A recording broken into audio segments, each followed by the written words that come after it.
So welcome everyone to today's community drop-in. Today's July 20th, 2023. And as I mentioned in my email, this month is a month in core embodiment where we are exploring the head center. Both in my committed 6-month program, we go in depth into the center of the brain, the center of the heart, and as well as the gut brain. And this month we are exploring the brain and the cerebrospinal fluid and the cranial sacral system and various organs in the brain. And something similar in my membership. And I just felt like teasing out some of the sort of central themes of what we're exploring and opening it up to my wider community and just seeing if I might share some of the inspiration. Today we'll be together for about an hour, so I'm just going to mostly focus on giving you all a guided practice and experience in which you can start to explore this beautiful space of the center of your brain, and how in the exploration of actually having a little bit more intimacy and familiarity with some of the anatomy, which I'll show you all some slides in a moment. Some of the anatomy as well as some of the physiology and the functioning. What I notice over time is that having a background in cranial sacral therapy and things like Continuum, where we are sort of psychonauts, we love to go in and explore the inner soma, the inner universe. And what I've noticed over time is that this sort of cultural conditioning of subject and object that we tend to inherit around our bodies, where I am the subject, my body is my object, that relationship can dissolve and we can actually come into more of an intimate quality of relating. And what I've noticed is that all of the different aspects of our anatomy are they're alive with sentient intelligence. And they love being not just observed and objectified, but actually intimately felt and met. And I think that this is essential to healing. And whether you're someone who has some kind of trauma that you're resolving or integrating, or you have some residual PTSD from some kind of traumatic event, or any other kind of symptom, what I've noticed for most people is that a common element of what keeps us stuck is that we tend to identify with certain aspects of the experience that we keep recapitulating. In other words, we keep telling ourselves the same story. We keep identifying as the same player in the story. And often we feel like a victim, right? Like something happened to me that was unwanted. And that stance doesn't really allow for this quality of intimacy that I'm talking about. And often when we have a shocking experience, we sort of split, we leave. It's too much, it's overwhelming to stay and feel.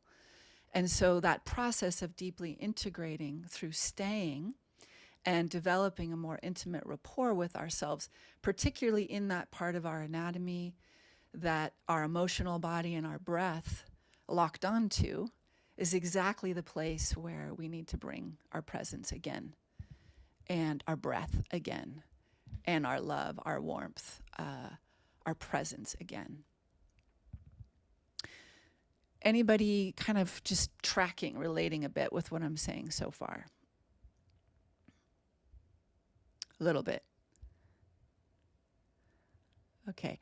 Maybe I'll show you all some slides just to kind of give you a feeling of more of what I'm talking about.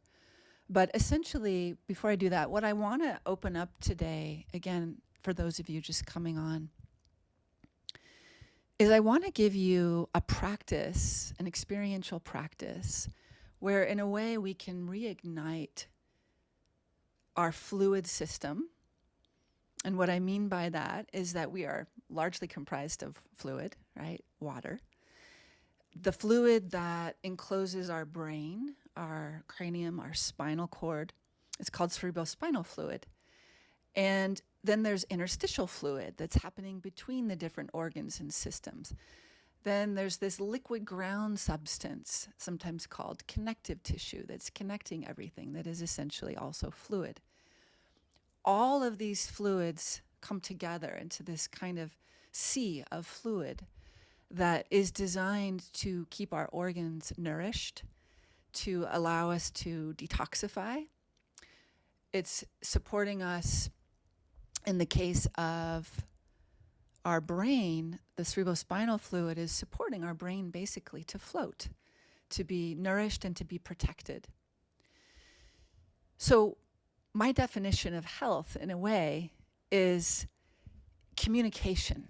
On a cellular level, our cells want to be talking to each other, our organs want to be communicating to each other, as well as we could say the relationship of who I really am in my core self, with my soul, the aspect of my being that is infinite. So I and thou, that relationship. Communication is what creates a sense of well-being and a sense of health. And when we have shocking experiences, traumatic experiences, we tend to close and repress our breath and shut down our feeling and either split or collapse, meaning disassociate. Both versions we leave. It's too much to stay for. So the process of healing is really about creating the safety inside of ourselves to recohere, to come back home. And sometimes in that process, we need to, one of the ways that I've noticed to facilitate that is by opening up the breath again. Opening up the diaphragms, because our root diaphragm at the bottom of the spine, our solar plexus diaphragm, our thoracic diaphragm, as well as this diaphragm in the base of the skull and through the center of the brain called the tentorium. These are the areas where we tend to lock up, and when we suppress our breath, those diaphragms get tight. And so one of the ways that we can start to loosen that and start to engage more of these healing forces is by subtle practices that reignite the breath. And in this way, we reignite the sort of the potency of our capacity to heal and to recohere, to reconnect, to light up that communication system again. Now, any of you who've been with me on any kind of session or capacity know that I'm not someone who's coming from a place of forcing anything.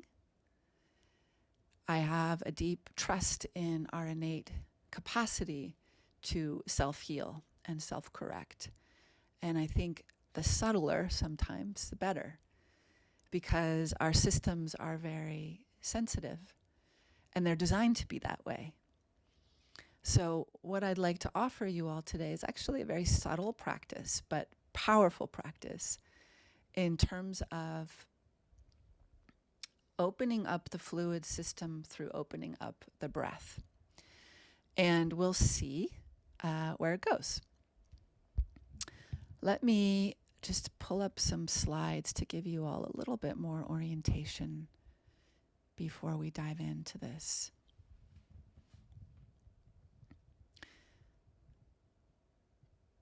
So one of the really, I think, beautiful aspects of being human and being alive on planet Earth that I've noticed is that all sentient life is a fractal display, meaning what's taking place in our bodies is also taking place on our planet. And this also steps down through everything in nature, right? A tree expresses this fractal display of itself through its roots and its branches and its leaves and its flowers. Everything is fractaling, right? Everything is expressing a deeper iteration of what it is. One day, many years ago, I was doing some meditation at a hot springs that I love, and I was going back and forth between the hot and cold. And I had kind of an embodied download or experience of what I'm speaking of, where I actually could feel that the saltwater system in my body, right? Most of our water in our bodies is salt water, similar to the saltwater composition on our planet. The same as the wellspring, the fresh water in our bodies. The cerebrospinal fluid is considered the fresh water. Similar amount on our planet. And then we have this crystalline nature, this earth nature, our bones, the substance of our bones, the minerals, similar to our planet. We also have a bit of electrical nature, a bit of fire in our bodies, same as our planet. We also have the element of ether or space. If you get into quantum physics, we're 99.9999% space, right? And so I showed this picture here of our beautiful blue planet and our little embryo floating in the embryonic fluid in our mother's womb, this similar fractal display again. So this wonderful quantum physicist named Dr. Mae-Wan Ho says we are a quantum electric liquid crystalline organism of intelligence. And she studied this in-depthly in nature and saw that this sort of symphony or orchestra that was constantly taking place from little microbes, protozoa, to more elaborate expressions, we were all composed of these same elements. And so what I was saying earlier about my own experience, that over time going in, and not just observing or objectifying my body, but actually getting inside of my tissues and various systems and various organs, there's a response. There's a lighting up. And I'll just share briefly for a moment one of these experiences, because for me, when this happened for me, I thought, God, why isn't everyone experiencing this? Like, it became a passion for me to sort of see if I could ignite other people in a similar way. So I won't go into all of my stories and all of my experiences, but the first time this happened, I was in pre-med and I was studying the heart, and I was deep in some chemistry book, down on the ion gates of potassium and calcium, and it didn't even seem like we were in the heart anymore. It was so abstract. And I had this moment though where my heart literally was like lit up, and it was almost like it was saying, like, wow, you're seeing me. You're feeling me. And I was inside of the functioning of my heart. Now, I didn't know that I could do this. Wasn't trying to do this. It just happened. It was a kind of grace. But from that moment on, there was an intimacy with my heart. It was no longer this object that I was studying. It was like I was inside of it. And I was only about 21 at the time. I didn't have particularly some deep spiritual frame around what had happened. But it was a kind of awakening. It was a kind of somatic awakening. And as I went deeper into studying in pre-med, these experiences kept happening. And then when I got into cranial sacral and I was studying parts of the brain, it kept happening. And so after a while, I was like, this feels like this missing ingredient in our humanity. Like, if everyone could feel the miracle of our design and actually inhabit it, how could that radically change our participation in our own evolution and our like what it is to even be human? So that's just a little tiny taste of my background and kind of the inspiration behind what I want to share with you. So I'm going to open up the slides again.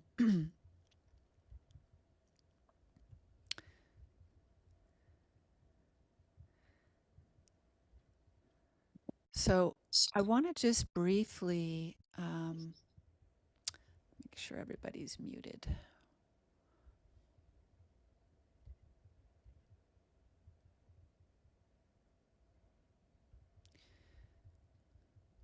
For any of you who, as I was saying in the beginning here, for any of you who have struggle with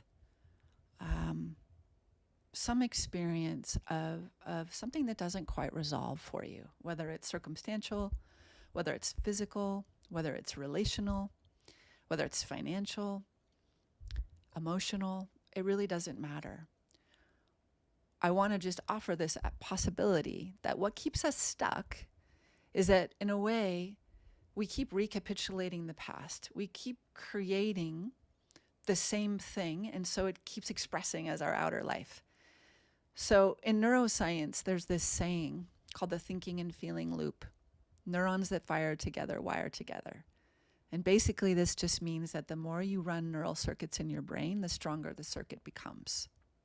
Practice makes perfect is a great example of this.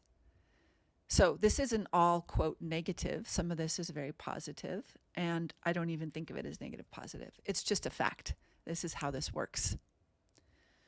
So the more you think the same thought, it produces the same feeling and the same neurochemistry. The more your body stores this as what you're available for experiencing. It's basically like you keep reconditioning the same mind, the same feeling, the same body. Now, if there's stress hormones involved, it's almost like the glue that keeps us even more stuck there. And again, back to what I was saying about when there's stress hormones, we tend to lock up our diaphragms, repress our feeling, repress the breath, and we shove everything in the basement, meaning the lower body, right? We're going to start to facilitate freeing some of that up today when we get into the practice in a little bit. I think with compassion, it's important to understand that this thinking, feeling loop, this reconditioning the same mind is really an evolutionary sort of safety mechanism, because where we get stuck is generally we're clinging to familiar identifications as safety equaling what we know, right? What I know, what I've tried, what is true, I'm going to rely on that. I'm going to keep thinking that. I'm going to keep feeling that. I'm going to keep experiencing that. And what happens is that there's a phenomena where it's like we want the known more than we want happiness or fulfillment, because we're not willing to take that risk of entering into the unknown. So maybe you've noticed this somewhere in yourself or around you or in life in general, that sometimes people will stay miserable because familiar equals safe. So we keep conditioning the same mind equals the same thoughts, equals the same emotions, equals the same chemistry, equals the same body, equals the same experience of yourself, who you take yourself to be, equals your life outpictured. So I think we all probably are aware here that our inner life is reflected as our outer life. So this is essentially what I think as human beings, our task at this time is to pattern interrupt this and start to create more safety by taking little risks, more and more and more, stepping out of the known, creating more capacity to open to the unknown, have a new experience, think a new thought, feel a new feeling, create some new neurochemistry, open to having a new experience. Find out that we didn't die, or at least not all of us, maybe a part of us does, right? So this whole phenomena or this pattern I'm describing, basically there's a physical component. When we're kind of stuck in these repeating loops and stuffing our energy, stuffing our life force, repressing our feeling, repressing our breath, and especially, as I said, if there's stress hormones involved and we're not really allowing ourselves to be honest from our human hearts and allow our human feelings, our guilt, our fears, our shames, our worries, our grief, all of these very natural human feelings and experiences. When we repress them, we deny them, it gets stored as part of this whole dynamic. So part of, again, on an evolutionary level, I think what we're all discovering is how to open the heart, how to stay and allow ourselves to feel more of our human experience without needing to make so much meaning about it or self-identification about it, but just let it move, let life live. So part of, let's just say, to the degree we've been able to do this, we are charging the magnetic field of our bodies. We are staying magnetic, staying vital. To the degree that we may have habits of suppressing and repressing our honest feeling, our breath, our diaphragms, we literally start to kind of deaden the charge of our magnet. It's almost like the negative and positive end of a magnet of our body starts to get more diminished. And we experience ourselves as more of a particle than a wave, more of a separate me than a continuum of something greater that we could call wholeness. More matter, less energy, right? We feel more dense and more separate. So part of what we want to uncover or recover or reclaim is really charging up our magnet, becoming more connected again to our vitality, to our life force, to life flowing through us. So I just have a couple more slides. This is not a long presentation, but I just wanted to give you all a little bit of a feeling of where we're going to be going in our practice. So the center of our brain is what we're going to emphasize today in terms of shifting this dynamic that I'm speaking to. And you can see here in the center, we have what are called these little ventricles in blue. And these are fluid-filled spaces of cerebrospinal fluid that the origin, sort of the wellspring, happens right here, this choroid plexus in the center of the brain.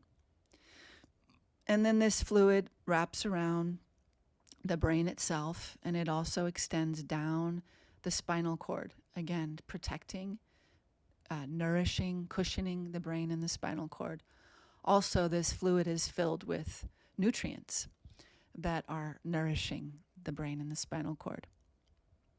Then in the center of this space, we also have the pineal gland, the pituitary, the thalamus, and the hypothalamus. You can also see here the cerebrum in the back of the brain, or more of our survival brain. And then the cerebrum, the main brain itself. So the practice we're going to be exploring is especially beautiful for gently waking up, creating a little massage to the center of the brain area, kind of lighting up these ventricles, and eliciting a little bit more flow of that cerebrospinal fluid up and down the spine. Let me just show you one other picture here of this fluid through the brain, down the spinal cord.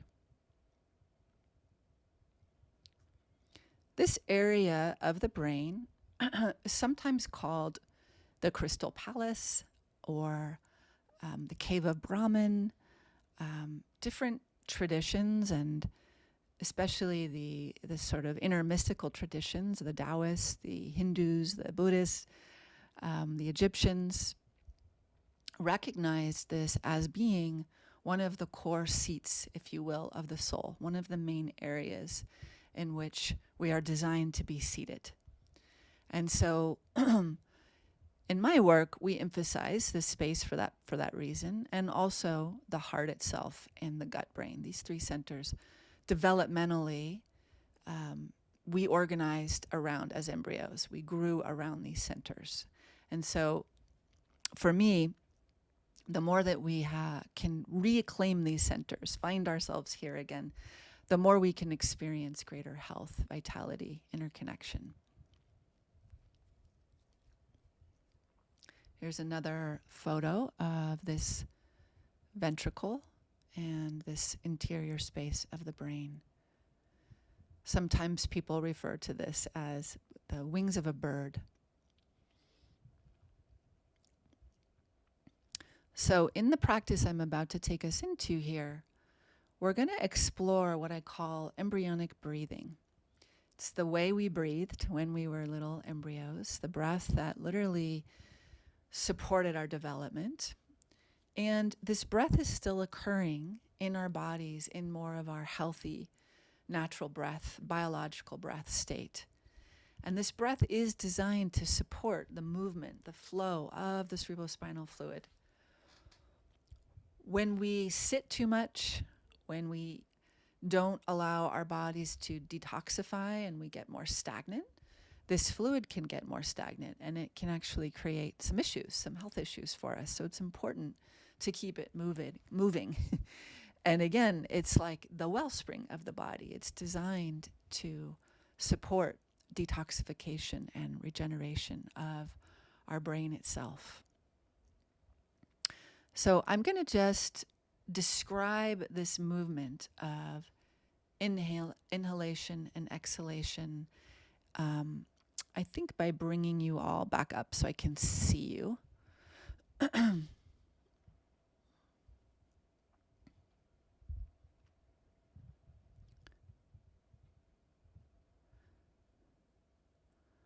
Okay. So those of you who aren't going to be on camera, that's all right. As long as you can see me, I want to start to demo a little bit of this movement, and then we're going to actually dive into it. So naturally, just naturally, our normal breath, we're going to be sort of exaggerating this a little bit, but just our natural normal breath. When you breathe in, try this with me for a moment. You breathe in, bring your hands down to your belly and just let the belly breath happen. So as you breathe in, your belly expands a little bit. And as you exhale, let your navel just come in towards your spine. And breathing in, and the belly expands. And as you exhale, the navel comes in towards the spine. Now, if you allow your body to kind of follow this movement, so as I breathe in, my belly expands, I'm just going to let the back of my spine arch a little bit, so my sacrum is kind of moving with my breath. And then as I exhale, my back body is bowing a little, and I'm letting my head bow in towards my heart, just very subtly. Breathing in, belly expands, the shoulders come back, head slightly drops back. Again, a little bit of that arching in the back body. And then as I exhale, navel comes in towards the spine, bowing in the back body, head towards the heart. So just this movement you can feel is a bit systemic. We're involving that kind of spinal snake all the way up into the brain. So let's stay with this for a couple more minutes here. Exhaling, belly goes in, a little bowing. And then as you breathe in, belly expands, subtle arching in the back body, shoulders back, head gently lifts back, eyes roll back, opening through the front body. And then exhaling, navel in towards the spine. Pelvis slightly flexes forward, shoulders forward, bowing of the back body, head towards the heart. So this is literally the movement, the breathing movement that took place when we were little embryos in the womb that allowed this sort of communication or instructions to all the developmental phases in our journey in the womb. And this is also the movement that is currently facilitating to some degree the aliveness of their cerebrospinal fluid and thus their replenishment of that fluid that then interconnects with the lymphatic system and all the liquid ground substance in the body. Now, there's one more component I'm going to start to bring into this, and that is, as you breathe in, your jaw is going to slightly relax open. So you're breathing in, the belly is expanding. Let the jaw slightly relax open. As you exhale, the navel comes in towards your spine. Let the jaw close. And we're talking about just like a couple millimeters, very small movement. And then bringing the tongue to your palate, closing the mouth, starting to breathe in and out through the nose. Try this for a moment, tongue to your palate. As you breathe in, the jaw slightly opens with your mouth closed and your tongue to the palate. As you exhale, navel comes in towards the spine, keeping the tongue on the palate. Jaw gently closes.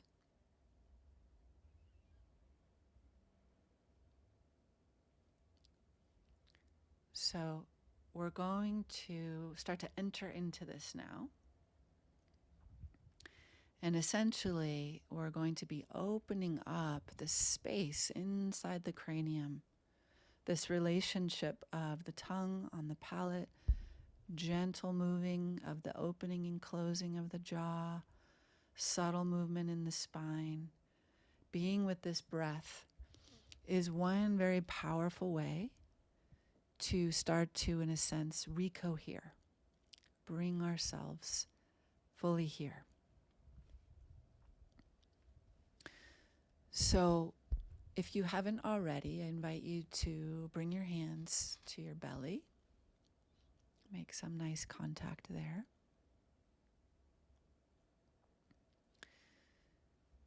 Breathing in, belly expanding through the nose, breathing in. Tongue on the palate. As you exhale, navel coming in towards the spine, keeping the tongue on the palate, letting the jaw gently close, the eyes slowly roll towards your heart. Breathing in, belly expands, gently rolling up through the spine, the chest opening, the jaw gently opening, keeping the tongue on the palate, lips closed.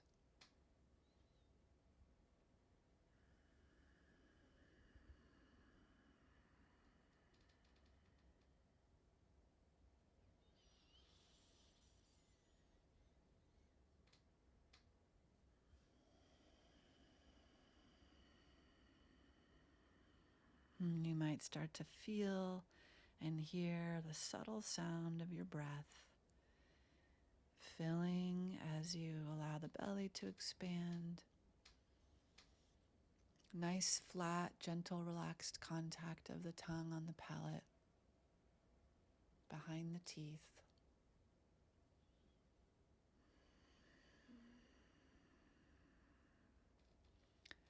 As you exhale, a gentle curling in, the jaw gently closes, completely emptying.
Allow yourself to really be with the subtlety, feeling the subtle sensations as you breathe in and the belly expands and the whole front body expands. The jaw slightly opens, the eyes widen, soften back.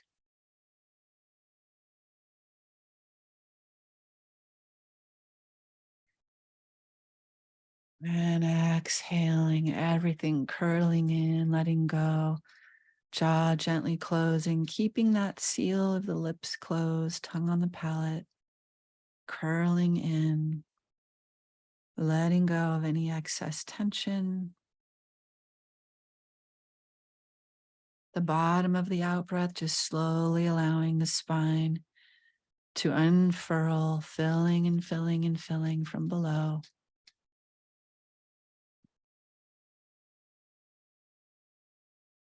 And just keep going.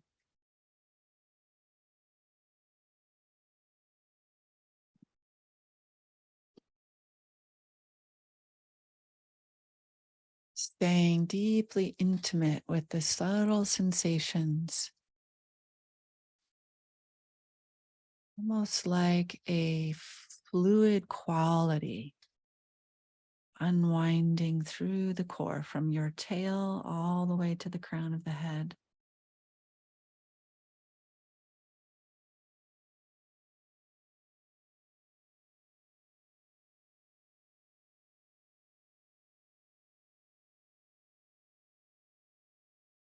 Softening the back of the neck, the throat. See if you can allow that life force to flow from the base, rising up from the earth, through your pelvic floor, through the solar plexus, the chest, the lungs, the heart, up through the back of the neck, spreading up through the back of the brain, through the full flowering of the brain itself.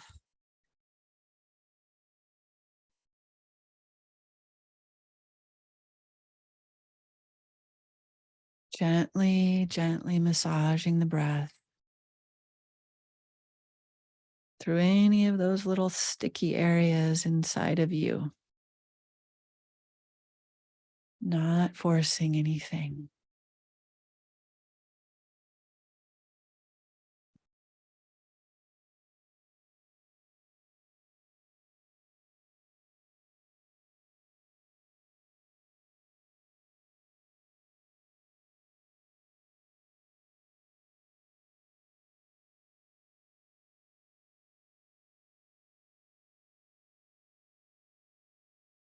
Just noticing where you can soften or relax 5% more.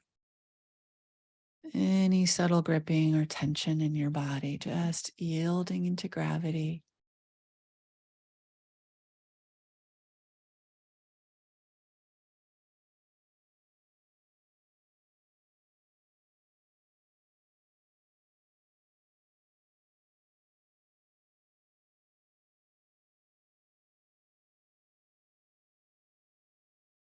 Again, breathing in, belly expands, rolls up through the thoracic diaphragm, spreading through the chest, the lungs, the shoulders relax back, rolling up the neck, softening in through the eyes, a gentle extending through the back of the head, the eyes. You can even lift the eyes towards the crown on that in-breath, tongue to the palate, breathing in through your nose.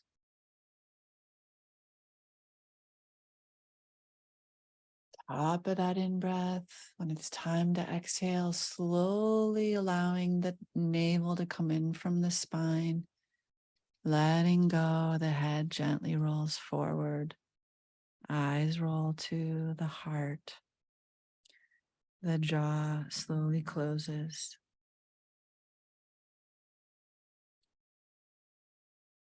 Noticing perhaps a little more space now inside the palate, the mouth, the throat, and through the center of the brain, behind the eyes.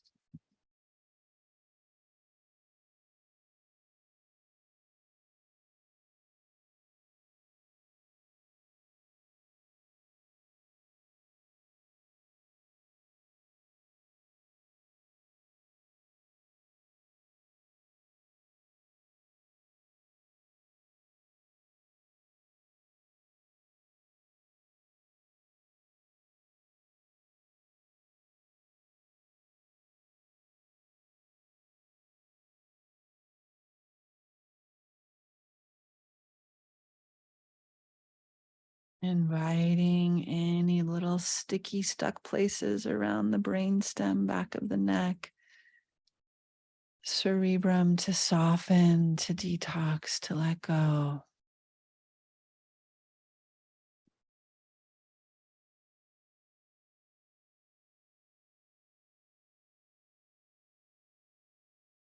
Just going to go a little longer, gently allowing this internal intimacy, spreading your breath, your attention, blossoming open any little sticky spots.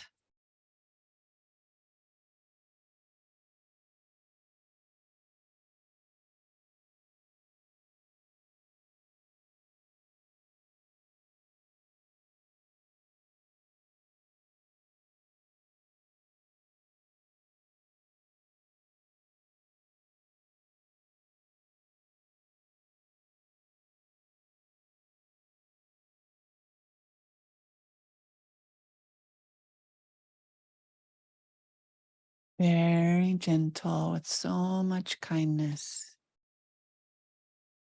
Gently freeing up that fluid-filled space inside the center of the brain, invigorating that potency in the fluids around the brain, down the spinal cord, all the way down to your tail, to the tip of your tongue.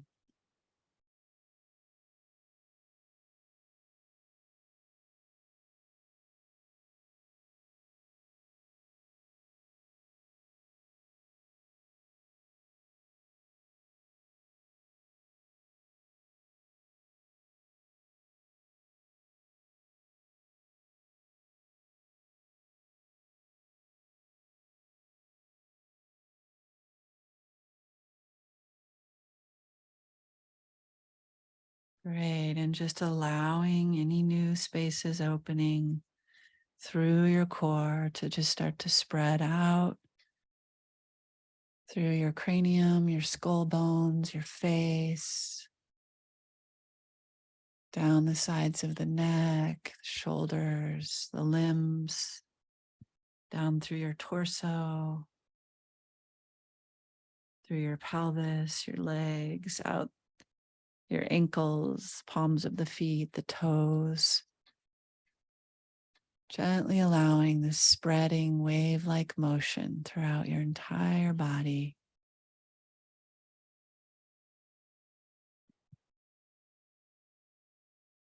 Gentle waves of communication lighting up between the cells, the organs, the tissues, the fluids, the bones, the membranes.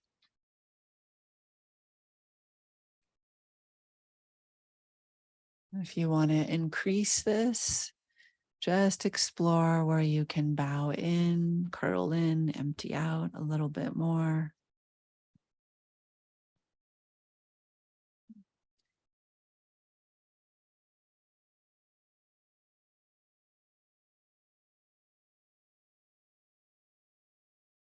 And also, if you want to increase what's happening, just allow yourself to have even more of a generous in-breath to really fill up from below. Really allow that full expansion through your torso, your rib cage, your lungs to spread the space in front of your heart, behind your heart. Really let the head fall back, the eyes lift back.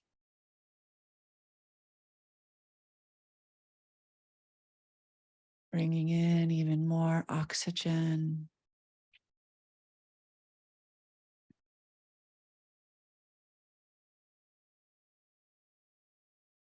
And allowing yourself to completely empty and let go on the out breath.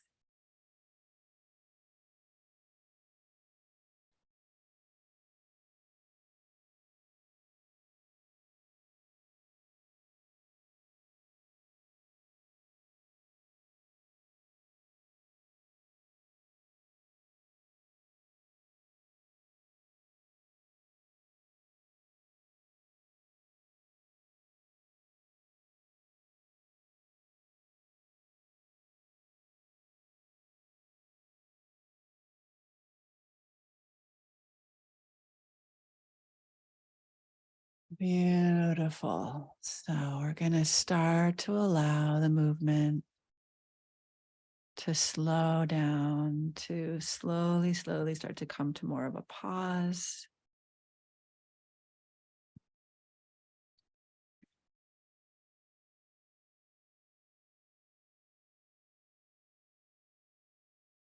And then just staying, receiving the sort of the stillness that is dynamically reverberating now through all of your fluid fields.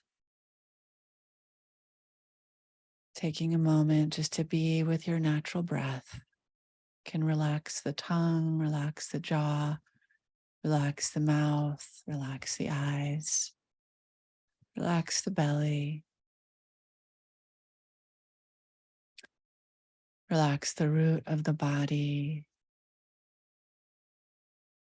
relax the palms of the hands and the feet.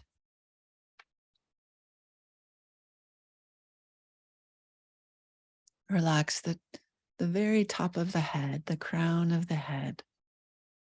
Gentle, soft receptivity there.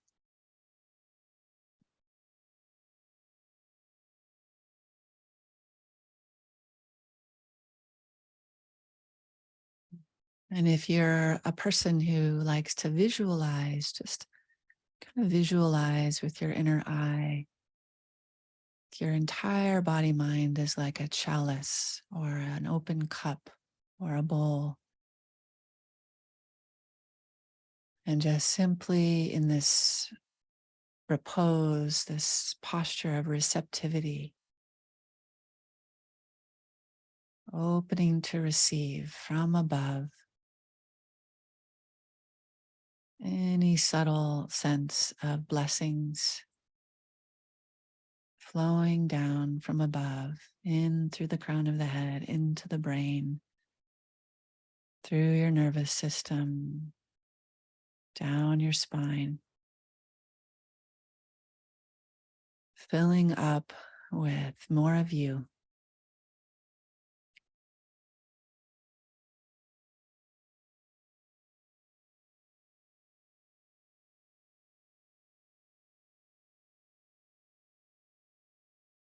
Almost like you're just being bathed in this very dynamically alive stillness, stabilizing your entire core,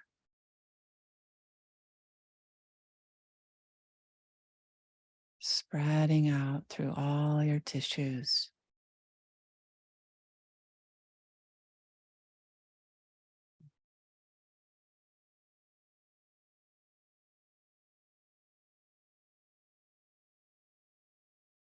And really allowing yourself to savor, appreciate any sensations of well being, aliveness, vitality, pleasure, coherency, spaciousness, warmth, light.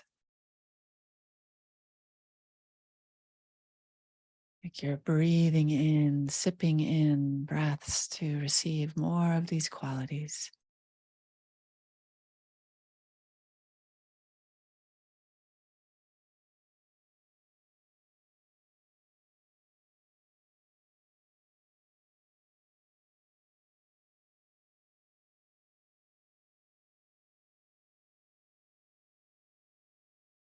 Letting the sense of nourishment go wherever it needs to go. These healing potencies go wherever they need to go. Perhaps feeling little subtle pulsations or subtle releases or reorganizations throughout your system. Just breathing and allowing that.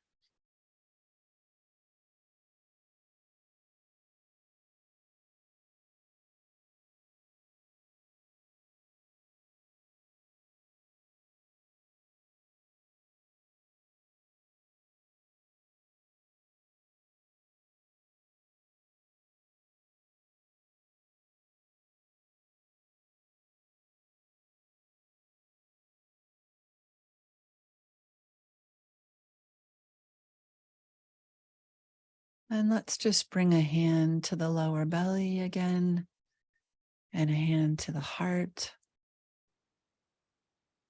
Like to start to bring our practice to completion. Just simply feeling your hands on your belly and your heart. Taking a breath through your central axis. Appreciating any little subtle shifts, insights, awarenesses that occurred today. And offering our gratitude to the ground below, to our beautiful Mother Earth, for all the ways we are held and supported, nourished and guided.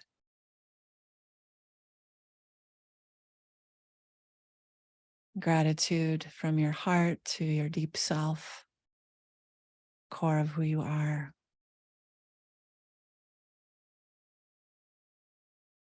And also extending a wave of gratitude to the space above, to the infinite space that surrounds us, to the sun, the moon, the stars, the planets, the great mystery.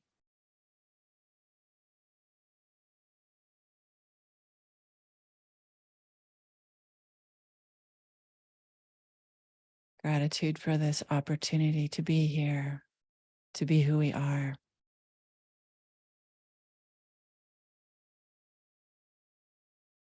And a wave of gratitude to the space behind you, to all of your experiences, all that you've lived and died through that allows you to be here, to be who you are. To our ancestors, our lineage, extending this wave of blessing in all directions.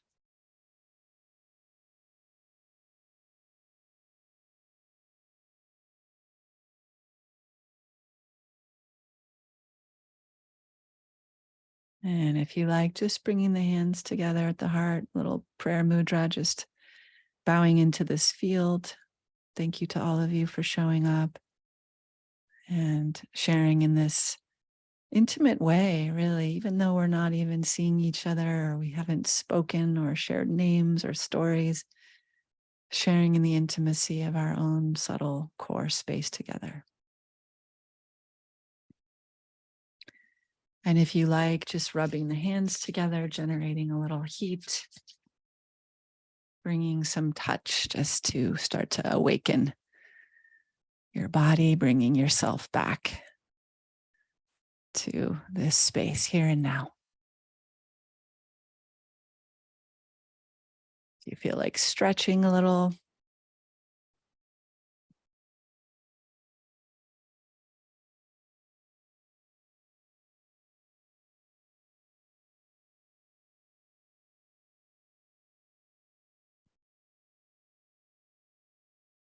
So welcome everyone. I hope you enjoyed that subtle practice.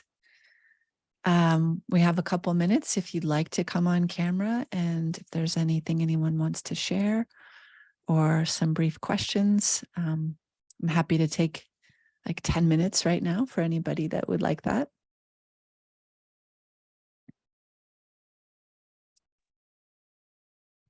I know sometimes we drop into these subtle spaces and we don't feel like talking. So I honor that also if that's not what's happening for any of you right now, but just offering. Sometimes it can also feel integrating just to sort of find language to wrap around the experience.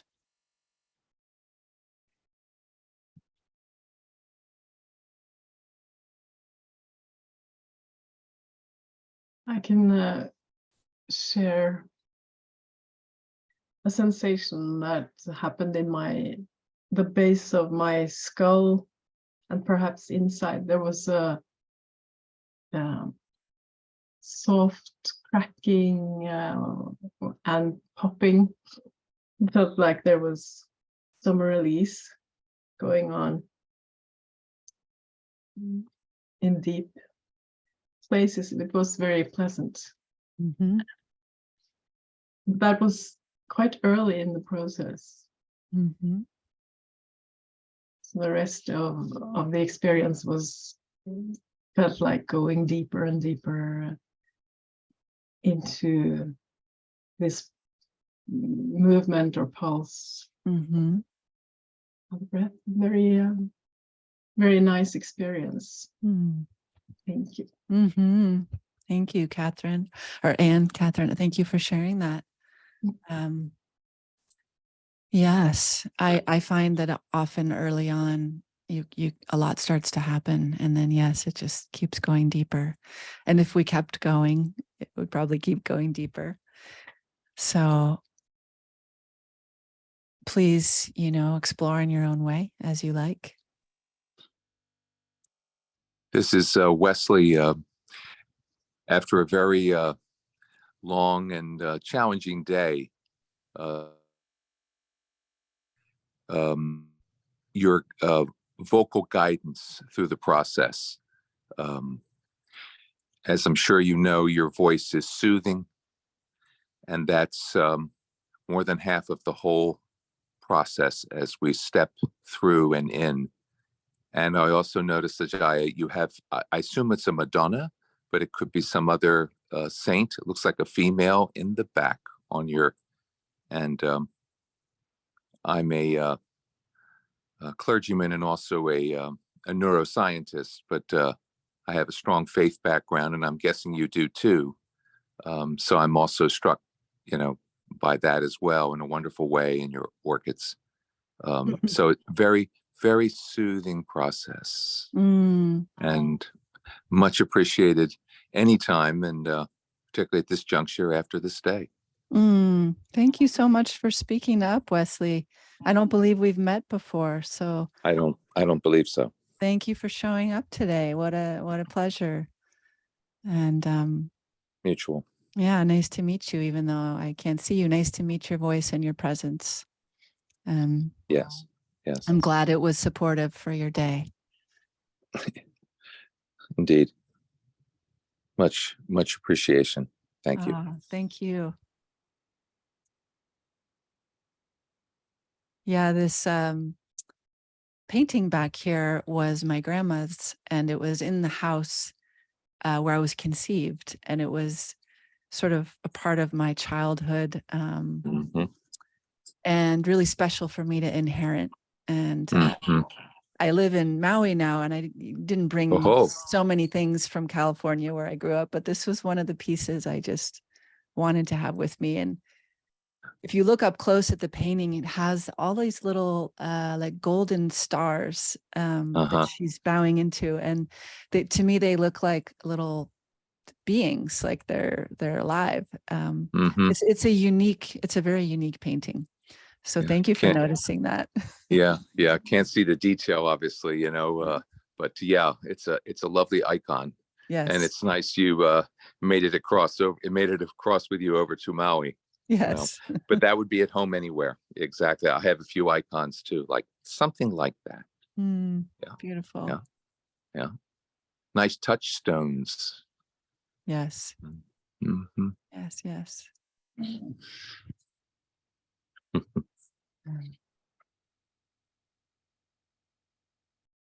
Anyone else here drawn to speak up?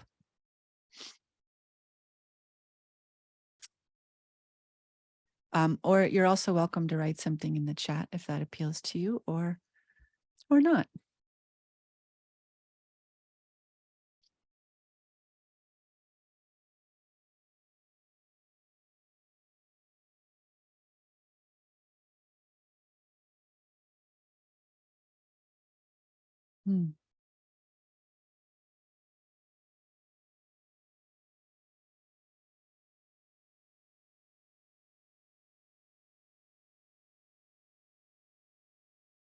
Yes, Linda. Thought maybe you were trying to come on. Let's unmute yourself here. There we go. At some point earlier in the exercise, I started feeling kind of sick to my stomach, not because of the exercise. I think it's just because of something I ate yesterday. But so I came into my room to lay down, and I finished the exercise laying down and I fell asleep. It was so relaxing. But toward the end of it, I was in a dream of being on the street where in a house where I grew up when, you know, and I moved from that house when I was about 13, but there I was running down that street. It looked a little different, but it was kind of a funny place to end it up on. And then I woke up.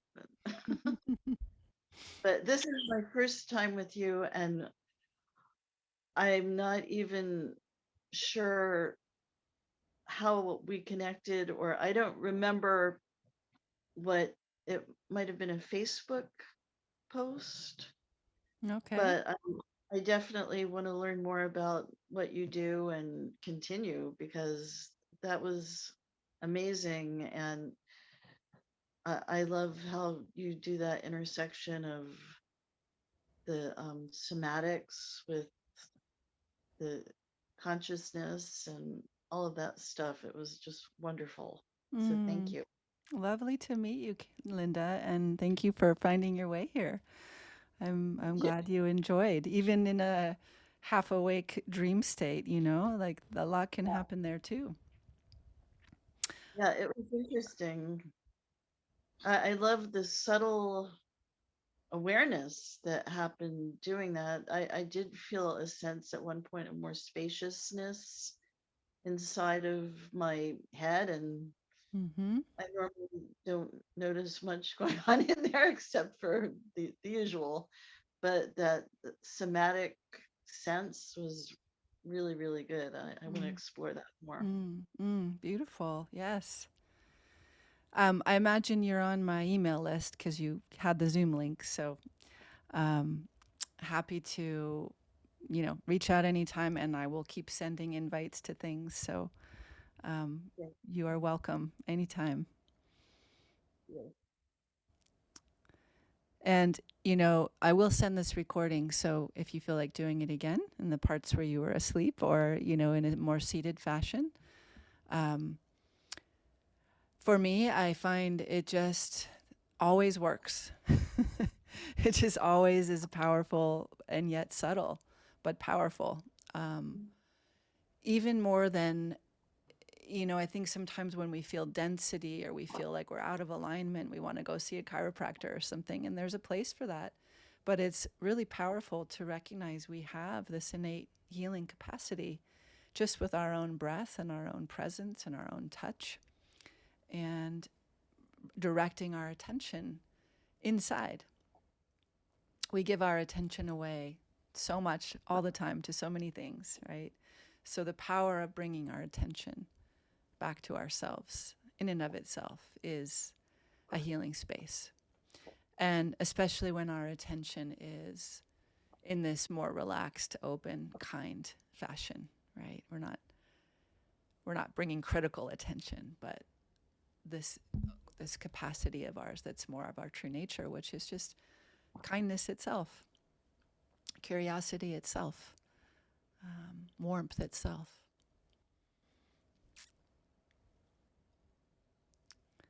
Yeah. Thank you so much. Well, can I ask what do you practice as? Are you a practicing physician or a cranial sacral uh, practitioner or teacher? You I know, apologize.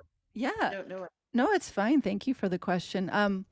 So I have a background of many decades of being a cranial sacral therapist, and teaching it and practicing it, and I'm also what's called a continuum teacher, which in a way is it's a somatic movement practice where we work with sounds and touch and breath and movement, and it's in a sense almost like giving yourself a cranial session.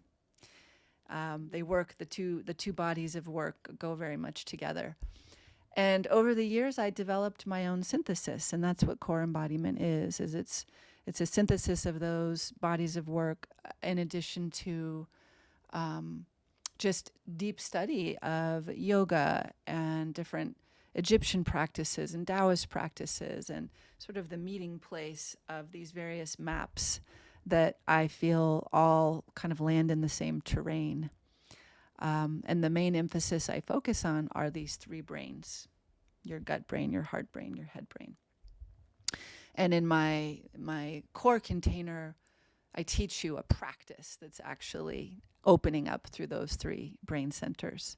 Today was just kind of a taste of some of what we do. It was kind of like our warm up. We didn't really work with sound today. Usually I do, but this is just what came through to share today.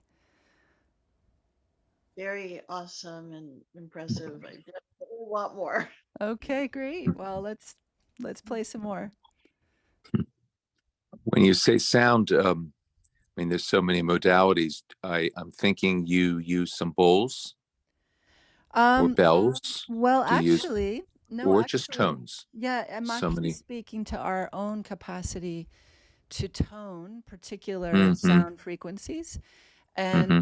the combination of bringing your touch, your sound, and your awareness all together is very powerful in terms of Mm-hmm. dissolving density in our tissues and rehydrating our tissues and sort of reconnecting electromagnetic dots. Mm-hmm.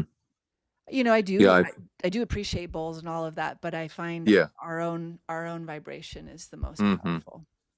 Yeah, I find I've been, practicing, as you've alluded to. There's many roads that all wind up in Rome, so to speak.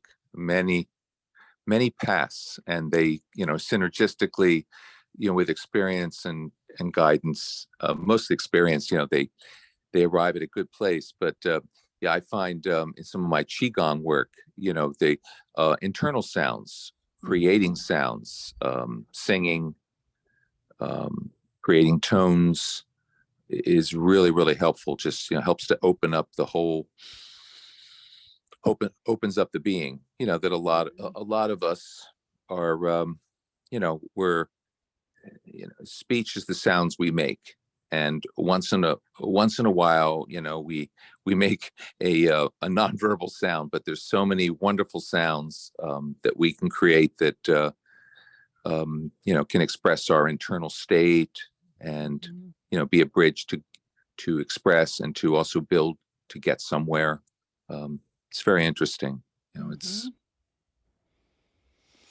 Yes, and also our sounds are basically audible exhale. And so mm-hmm. to really transform anything, we have to pattern interrupt the way we breathe generally. And so when you have an audible exhale, then there's more space for an inhale to come in. And we're tonifying the vagus nerve and all kinds of wonderful things. I think it's probably the fastest, most powerful way to start to participate. So that's great that you have that experience in your qigong as well. I know there's qigong healing sounds. Yeah, and singing is also good too. I'm also a singer, and that can really, really help. Just breathing, vocalizing, from a deep place inside, and just letting yourself out. Yeah. Very healing. Yes. Mm-hmm. Beautiful. I'm actually laughing because I don't think I ever teach something without bringing in sound. And I did not emphasize that today, but so I love that our conversation, took us there anyways. Come again, both of you new ones who haven't done sound work with me, because it is really fun and powerful. Yeah. All right. Well, I think I'm going to wrap up the call unless there's any other burning questions or shares.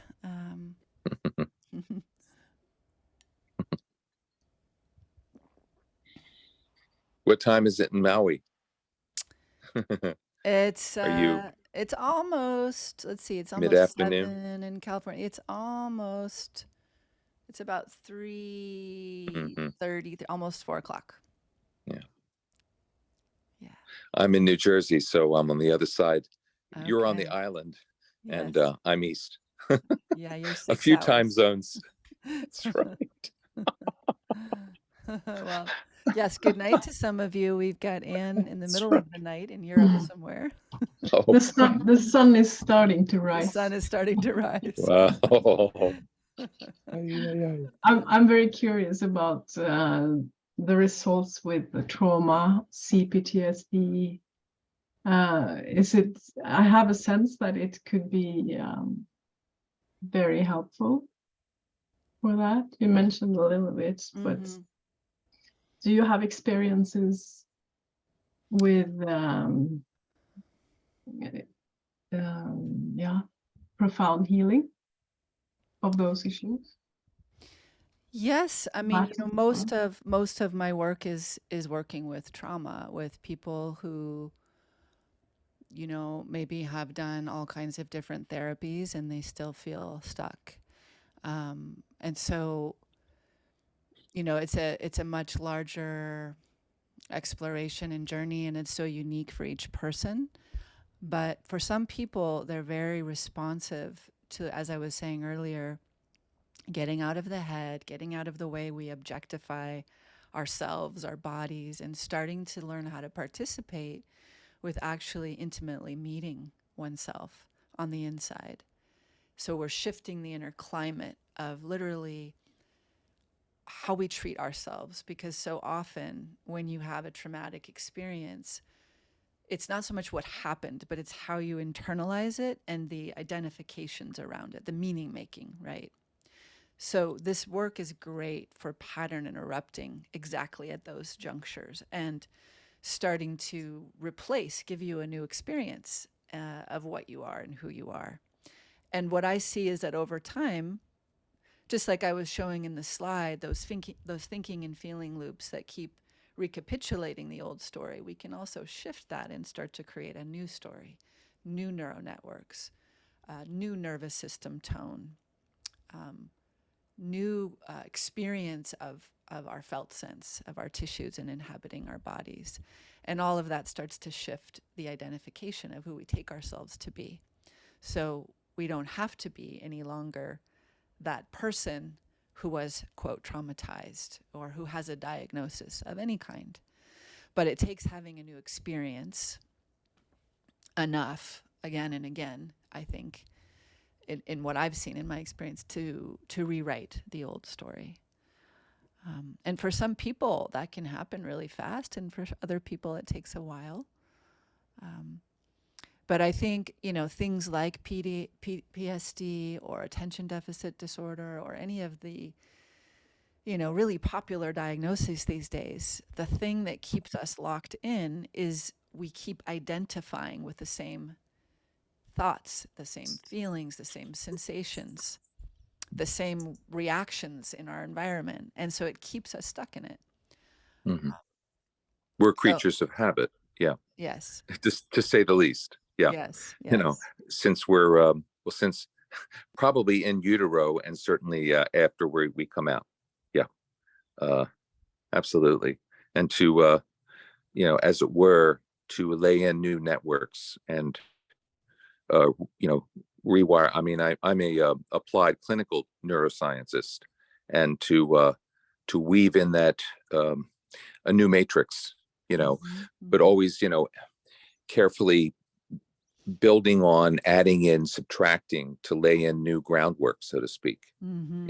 in the inner matrix, Mhm. and creating new neural nets, with the Mhm. plasticity, um, Mhm. regardless of someone's age or condition. Mhm. It's a tall order sometimes, Yeah. depending on the story with a capital S. Mhm. And as you know, we all have unique stories, Mhm. all of us. Mhm. Yeah. Yeah, there's also the capital T traumas and the lower T Oh yeah, traumas, and yeah. so, and again, everyone's so individual how they attach meaning to the various experiences that we have. Mhm. But that's what I love about this kind of focus, is that it's so much more through orienting to pleasure, generating pleasure through more feeling of spaciousness, openness, connectivity. So when I say we're shifting our inner climate, I mean that, like, biologically, physiologically, we're shifting the way we feel to actually be Hmm. me, to be in my body. And what I've seen over time is that pleasure trumps trauma. If you start to create a different neurochemistry of oxytocin and serotonin and dopamine and all these yummy, more feel good feelings in your chemistry, and it's connected to something that you're actually producing for yourself through your sound, through your touch, through your Hmm. orientation. It's incredibly empowering because it's not about taking a pill. It's not about somebody else doing something for you. It's like, oh, I actually generated my own internal chemistry shift. And now I'm having a new experience of Hmm. my capacity. Um, and so the more I choose that and recognize the pathways of how I can choose that, the more that I literally, like you said, start to create those new neural networks, and it starts to become more spontaneous. In some of my deeper containers, we go more in depth around the psychology of, why sometimes we actually don't choose that, and we keep choosing we keep making the choices that don't feel good, and they keep us stuck, and they keep our lives limited. And there's a lot to sort of our more shadow side, and it's part of the journey. We don't deny that part, but we have to wake up to that part too, take responsibility for that part too. Yeah. Well, what an interesting crew. Thank you so much for showing up today, all of you. That was fun. I need to get going because I have another appointment, but I'm Yeah. just thrilled to meet you all and to share in this experience today. And please come again. Are you, do you do this periodically? I just started Or, offering these monthly community drop-ins, okay. kind of based on the themes I'm working in my other containers, just kind of giving my larger community a taste. Hmm. Sometimes I offer sort of experiential, like free webinars that go on for some days where we meet, say, 4 or 5 days in a row. Hmm. Usually I offer those when I'm opening up my program and I want to give people a deeper taste. Hmm. So I'll probably be doing that in the fall, in September. Mm. But I'll keep offering some kind of monthly drop-in like this. I'm curious. You may have missed. I came in a little bit after you had started. When you say containers, are they sort of modules? Containers. You use that term. Are they? Yeah, so What are I you? have I have a What are you filling membership. your container? Yeah, I have a Aha. membership Okay. that Okay. anybody can come in at any time, and it's pretty Hmm. inexpensive. It's like $108 a month. And our membership, we meet once a month for a 2-hour kind of, I call it a dive, sort of what we did today, only longer, more in depth, Hmm. more working again with sound, with touch, with movement, with some theme. And then I send some audio recordings of sort of smaller experiences related to that theme to the members every month.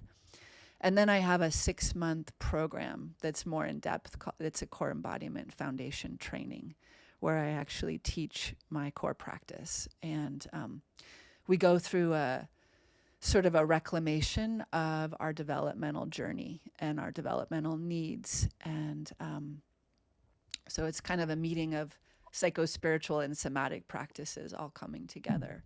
And we meet Hmm. every week for a couple of hours. So those are the two main containers when I say containers right now. Okay. Yeah, I have Okay. other little offshoots and things I do at different Yes. times.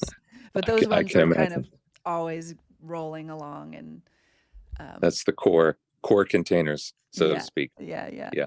I get it. I get it. Yeah. Yeah. Yes, So indeedy. the membership's always open for people to join, and the other one we'll start a new one in October. So it just goes every 6 months. Mhm. Thanks for that clarification. No problema. How long have you been in Maui? How long have you been on the island? About a year and a half. Okay. Okay. Yeah. Yes, indeedy. Hmm. All right. Well, good night to some of you. Bon And nuit. yeah, and thank you so much for coming and joining in today. Pleasure Hmm. to be with you all. Thank you.